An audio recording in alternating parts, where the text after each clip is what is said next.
الجسم بتاعنا يا ترى عايش فين؟ مين يقدر يجاوبني؟ الجسم عايش هنا في الحاضر.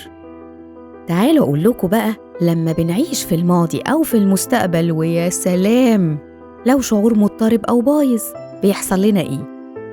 زمان دكتور جيرد هامر حصل حادث قتل لابنه، وبعد ما اتقتل الابن هو جاله سرطان خصيتين ومراته جالها سرطان مبايض، وهو كان طبيب أورام شاطر جدا، ربط كل المشاعر بإيه؟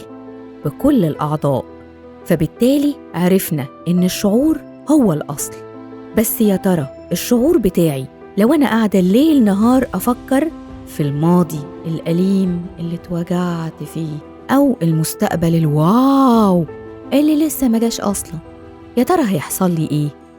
هلاقي الجسم بيتبع الشعور في اللحظة دي.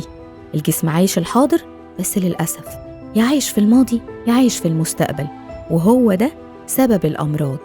يبقى أهم حاجة عندنا في الدنيا إن احنا نعيش بالجسم في الحاضر، وكمان المشاعر تكون في الحاضر بس متزنة ونعرف نختارها.